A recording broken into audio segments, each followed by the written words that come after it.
Assalamualaikum warahmatullahi wabarakatuh. A'udzubillahi minasyaitonirrajim. Bismillahirrahmanirrahim. Alhamdulillah wassalatu wassalamu ala Rasulillah Sayyidina Maulana Muhammad bin Abdullah wa ala alihi wa ashabihi wa mawalah. Amma ba'd. Anak-anakku para santri kelas 10 di semua jurusan, pada hari ini kita insyaallah akan memulai, atau katakanlah mungkin ini misalnya pertemuan yang kedua kalinya kita bertemu di pelajaran balaghah.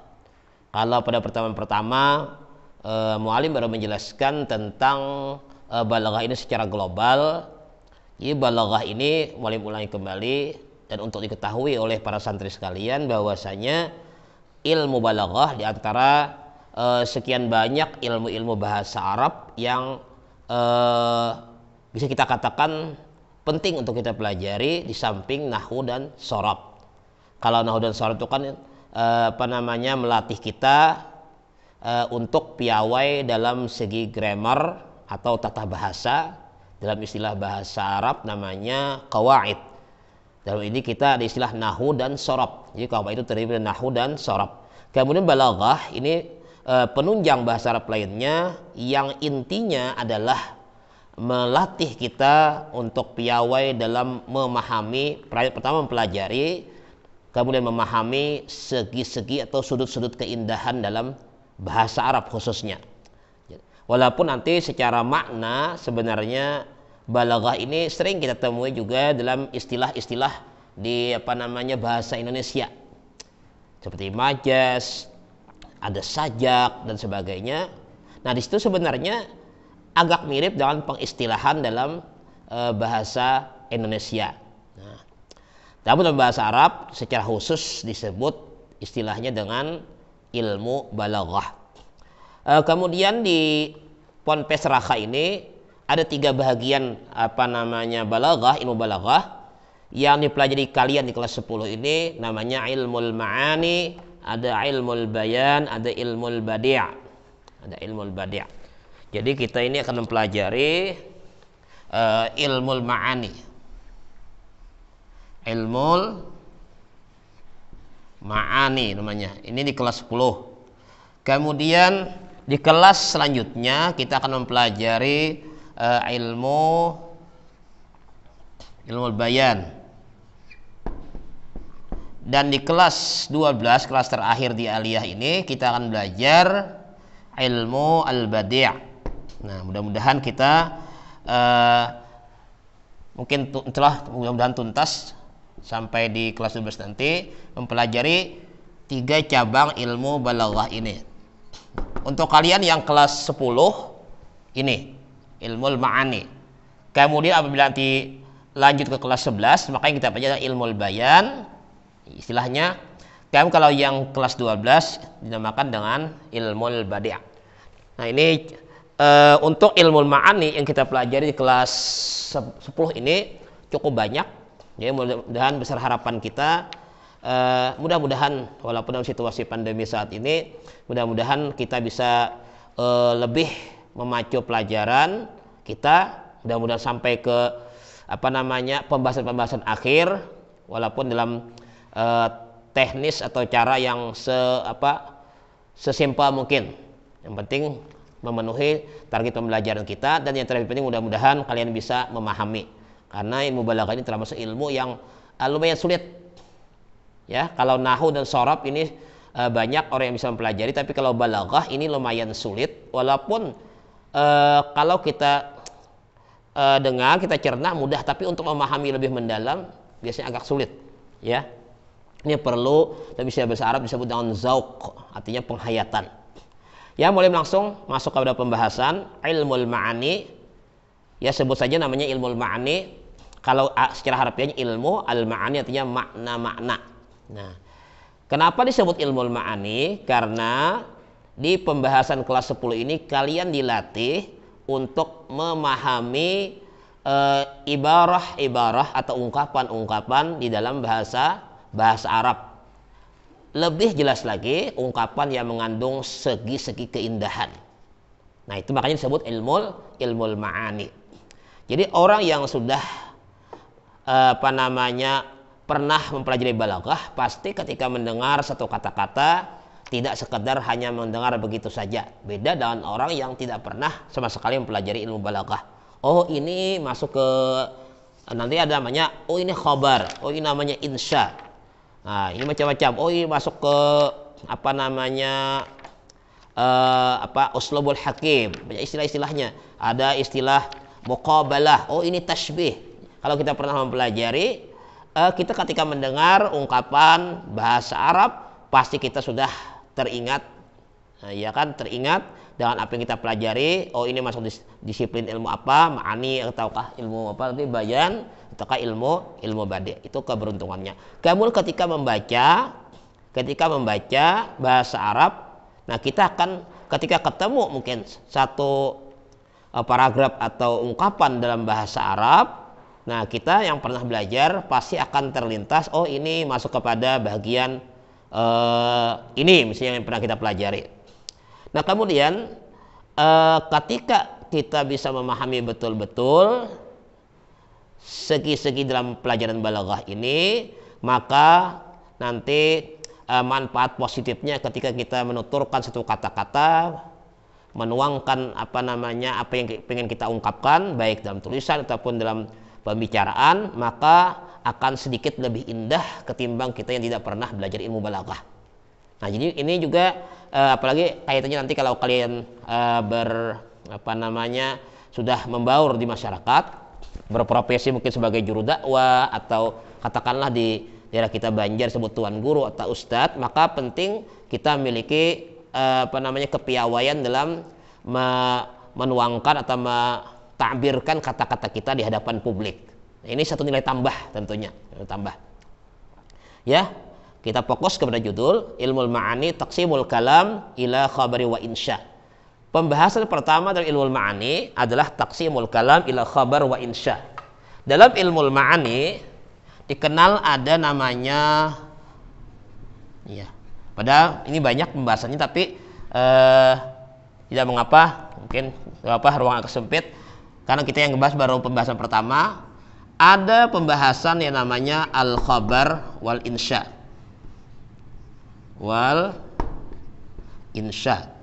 Nah, kedua-duanya ini termasuk bagian daripada al-kalam, pembicaraan. Kalau di dalam nahwu yang pernah kita pelajari, kalam terbagi berapa? Kalian pernah belajar nahwu pasti ingat. Kalam itu al-kalam huwa lafzul murakkab bil wad'i. Lafaz murakkab, ya kemudian al-mufid. Ya kan, al-lafzul murakkabul mufid bil wad'i. Itu kan biasanya yang kalian pernah di jurmiyah, ya, di pelajaran nahwu. Tapi di balaghah kalam pembagiannya lain, ya. Walaupun ini juga bahasa Arab, tapi kalam dalam istilah nahwu yang kita dengar biasanya al-kalam terbagi kepada 3 macam, ya kan. Pertama terbagi kepada fi'il, isim, isinya, kemudian huruf, ya, ulangi sekedar mengingatkan nahwu, pelajaran nahwu kalian.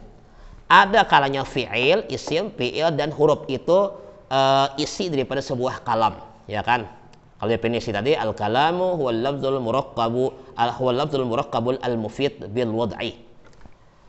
Kalau pembagiannya kalam terbagi 3, isim, fi'il dengan huruf.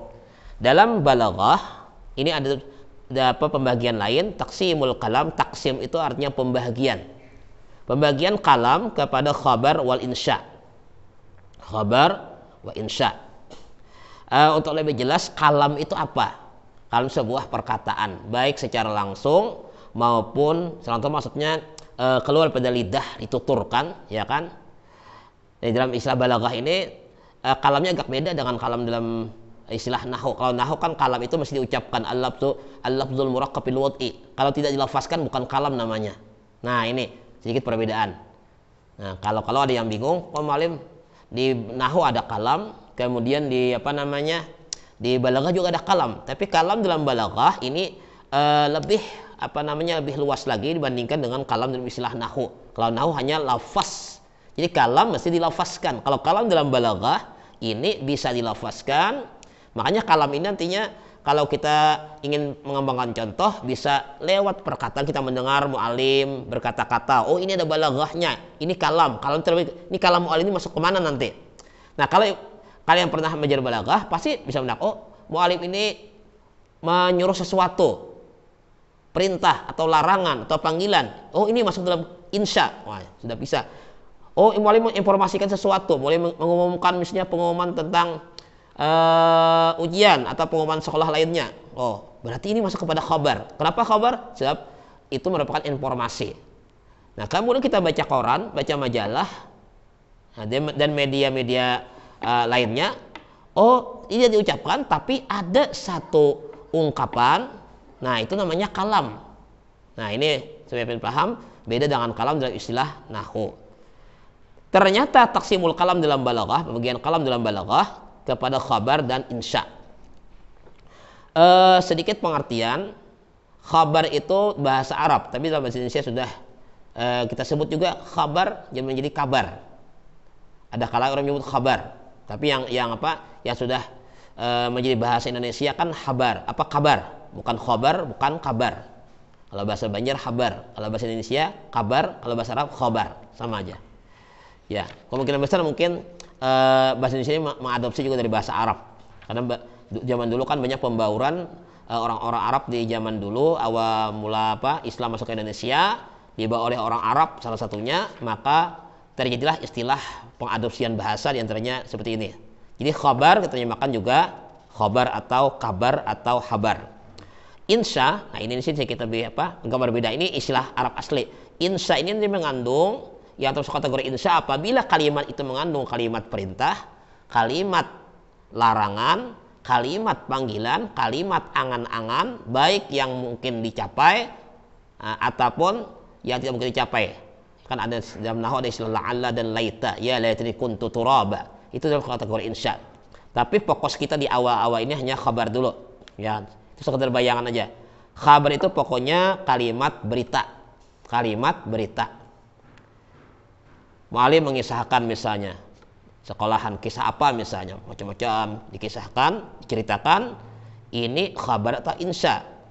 Nah, kalau kita sudah tahu, oh ini informasi, oh ini merupakan hanya semacam maklumat biasa, itu namanya adalah khabar. Di dalam amsilah bisa kalian lihat kalau baca buku balaghahnya, laula Abu Thayyib Al-Kindi mamtala'at masami'un nas min madh ibn Hamdan.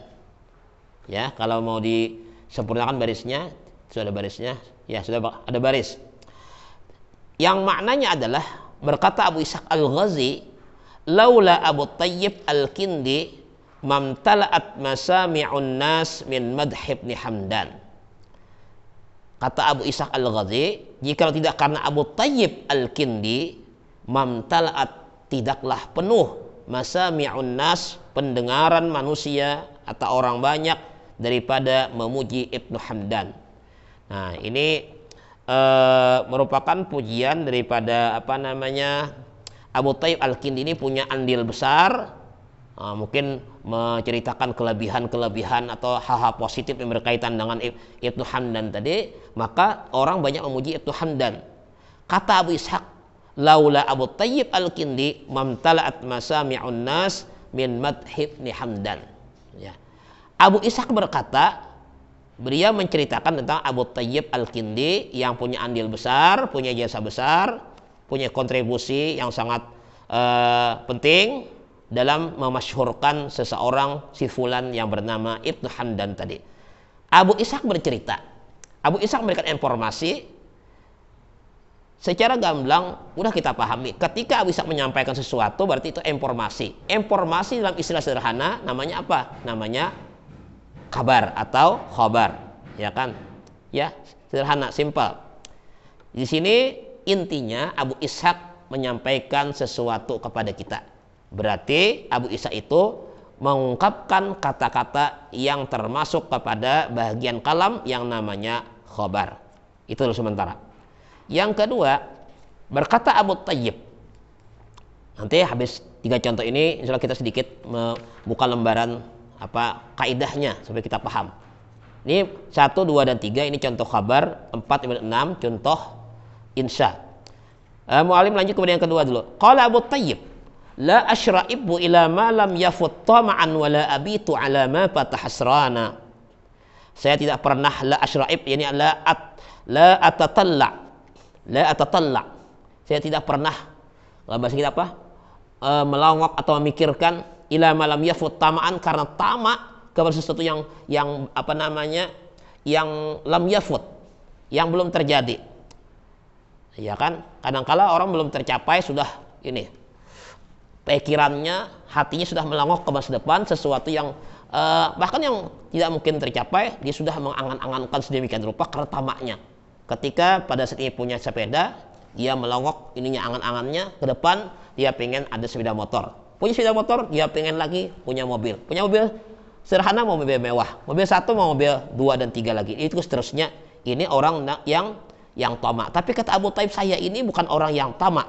La asyraibu ila ma lam yafut tama'an wala abitu ala ma fatahasrana. Tidaklah saya abid. Abid itu kalau bahasa aslinya itu bermalam. Maksudnya saya tidak pernah semalaman tidak tidur karena menyesalkan apa yang telah terjadi. Yang belum terjadi, beliau tidak tamak, tidak pernah memikirkan terlalu terlalu keras gitu, ya kan, sampai mungkin ambisinya kuat sekali.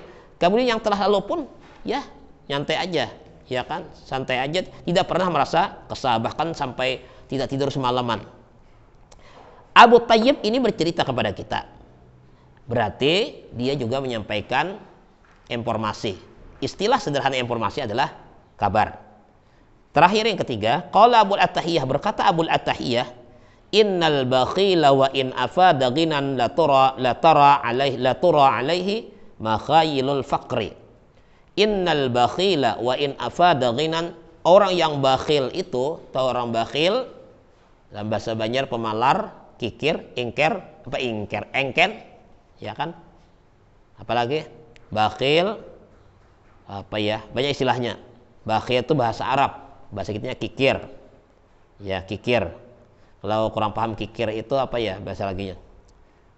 Banyak pastinya orang yang dalam istilah peribahasa Indonesia itu seseorang yang air yang tidak sampai keluar pada genggaman tangannya, itu perumpamaan orang bakhil.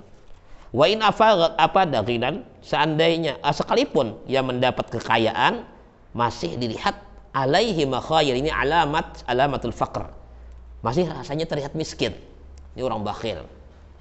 Nah, orang yang kikir itu selalu terlihat miskin, ya kan, karena dia terus-menerus tamak untuk menambah harta benda atau apa sih yang dia milikinya, walaupun sudah banyak tapi masih terlihat miskin.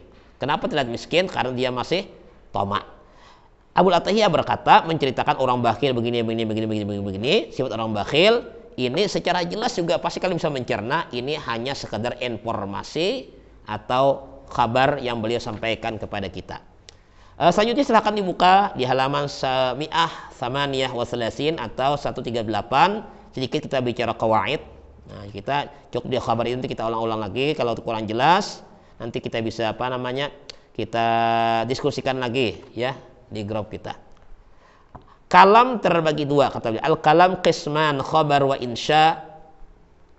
Fal khabaru ma yasihhu ay yuqala liqailihi innahu sadiqun bihi aw kadhib. Fa in kana al-kalamu mutabiqan lil waqi' kana qailuhu sadiqan wa in kana ghaira mutabiqin lahu kana qailuhu kadhiban. Ini sebenarnya kalau kita dalam pembelajaran yang biasa, ini biasanya muallim suruh untuk menghafal ini supaya lebih melekat. Apa definisi khabar yang di 1, 2, 3, 2 dan 3 tadi? Contohnya, definisinya adalah sesuatu yang yasih, sah, bisa atau boleh pada waktu itu ayyuqala liqailihi innahu shadiqun fi aw kadhib. Cerita tentang Abu Tayyib, cerita tentang Abu Tayyib Al-Kindi tadi diceritakan oleh Ibnu Ishaq, ataupun Abu Tayyib sendiri mengatakan, yang contoh kedua, ataupun keperan Abu Attahiyah, ini ketika-tikanya khabar. Ketika dalam posisinya khabar, kita bisa memvonis ini benar atau salah. ini jujur dalam perkataannya ataukah dia dusta. Nah, makanya balaghah ini sedikit mendidik kita untuk beretika dalam menyikapi sebuah redaksi yang kita dengar. Oh, ini melatih etika juga sekaligus. Etika apa? Adab. Ya kan, etika itu artinya adab. Kita tidak mudah memvonis orang. Selama namanya khabar, ada dua kemungkinan yang terjadi. Bisa jadi shadiq atau kadzib. Shadiq artinya apa? Benar, jujur perkataannya. Kadzib artinya dusta. Fa in kanal kalam, apabila perkataan itu mutabiqan sesuai lil waqi' kepada fakta dan realita, kenyataan maksudnya. Kana qailuhu shadiqan wa in kana ghaira mutabiqin lahu kana qailuhu kadziban. Apabila tidak sesuai, ghaira mutabiq, mutabiq itu sesuai, lahu kepada lil waqi', kana qailuhu kadziban. Nah, orang mengabarkan kepada kalian misalnya, oh di jalanan orang banyak bagi masker gratis, ya kan? Apakah kita atau kalian bisa memvonis kamu dusta, kamu benar, kamu betul? Tidak mungkin. Nanti kamu lewat mungkin ke jalan-jalan Amuntai ini, kita lihat ternyata memang orang bagi masker, tapi ternyata bukan gratis, malah beli. Nah, berarti karena qailuhu kadziban. Apabila benar ketika kita lewat dibagi masker, tak bayar-bayar, tak pakai bayar, cuma-cuma dibagi gratis, berarti karena qailuhu shadiqan. Selama kita tidak bisa membuktikan secara nyata, ya kan, maka ketika itu orang yang menyampaikan informasi atau kabar tadi posisinya bisa dikatakan shadiq, bisa dikatakan kadzib, begitu. Bisa dikatakan shadiq, bisa dikatakan kadzib, siapapun dia, ya kan. Tapi kalau kalam, nah ingat ini sangat penting, kecuali dua kalam yang tidak berlaku kaidah balaghah ini. Kalam siapa itu? Pertama kalamullah, yang kedua kalam Rasulullah sallallahu alaihi wasallam, hadis-hadis beliau. Oh, ujar mu'allim balaghah, ini bisa didustakan, bisa dibenarkan, tapi jangan kita pakai kaidah balaghah ini kepada Allah Subhanahu wa taala, bisa nanti hati-hati, bisa kafir, bisa murtad, hati-hati. Nah, nanti yang salah mu'allim balaghah. Mu'allim balaghah mengajarkan dalam kaidah balaghah, kata mu'allim, nah, apabila khabar bisa dusta, bisa benar, jujur dan perkataan, atau dusta. Allah Subhanahu wa taala tidak berlaku itu. Rasulullah tidak berlaku. Rasulullah pasti benar. Allah Subhanahu wa taala pasti benar. Ini sesuatu yang wajib kalian pegang. Setiap kalam siapa saja, hatta kalam mu'allim, sampai kalam mu'allim sendiri, tapi min babil adab mungkin juga tidak layak. Masuk mu'allim misalnya menceritakan, entah mu'allim balaghah ini anak sendiri, atau masuk mu'allim apalagi qawaid, atau masuk nanti mu'allim sirah nabawiyah, menceritakan, atau mu'allim tarbiyah, mu'allim mahfuzat, menceritakan sesuatu. Oh, ini mu'allim bisa benar, bisa dusta, nanti hati-hati. Nah, walaupun ini kaidah balaghah, tapi hati-hati kita mempergunakannya, jangan sampai ini menuntut kita untuk suudzon dengan orang, ya. Ini sekedar hanya teori, jangan sampai dimasukkan ke dalam hati, ya kan. Balaghah ini hati-hati juga, nanti bisa merusak adab. Masuk mu'allim bahasa Inggris, cerita saya kalau di Australia, kalau di Amerika, kalau di Belanda. Oh, mu'allim ini kan pernah ke Belanda, tapi kenapa kerja Belanda? Berarti ini bisa dusta, bisa benar ini. Nah, ya kan? Masuk mu'allim apalagi geografi. Oh, kalau misalnya alam di Jepang, di Amerika, di Yunani, di Australia. Oh, padahal mu'allim ini tidak pernah ke Jepang, tidak pernah ke Amerika. Tapi kok cerita mu'allim geografi, cerita Jepang, cerita luar negeri. Oh, ini bisa dusta mu'allim ini, bisa benar. Nah, itu jangan sampai kalian salah menggunakan kaidah balaghah. Ini kaidah secara umum, tapi kita juga tetap menjaga dengan etika, lebih-lebih kalamullah dan kalam Rasulullah SAW, nah, atau kalam guru-guru kita. Jadi intinya ini ya tadi yang belum katakan, melatih etika kita untuk menyikapi sesuatu redaksi, tidak mudah memvonis orang benar atau salah, malah memposisikan baina sidqi wal kadzib, antara dia itu benar atau dia itu dusta. Untuk yang selanjutnya, bagian yang kedua, masih yang pertama mungkin kita ulang-ulang lagi. Setelah agak jelas yang pertama, lalu lanjut yang kedua, insya Allah mudah-mudahan mulai berharap mudah-mudahan pembelajaran pada hari ini bisa dipahami. Dan masih kurang paham, silahkan ditanyakan. Mu'allim tidak akan pernah bosan-bosan memberikan pencerahan kepada kalian, sehingga kalian benar-benar memahami apa yang kalian pelajari. Dan pada gilirannya nanti, apapun yang kita pelajari ini minimal bisa kita pahami dengan benar, ya kan? Kalau sudah kita paham dengan benar, insya Allah segala apa yang kita pelajari itu mampu kita amalkan atau praktikkan dengan baik dan tepat sebagaimana yang dikehendaki oleh musannif di tiap kitab yang kita pelajari. Demikian para santri sekalian, pembelajaran balaghah pada hari ini mudah-mudahan bermanfaat bagi mu'allim yang mengajarkan, bagi kalian mendengarkan. Mudah-mudahan berlanjut ke pertemuan-pertemuan yang akan datang. Hadanallahu wa iyyakum ajma'in. Wassalamualaikum warahmatullahi taala wabarakatuh.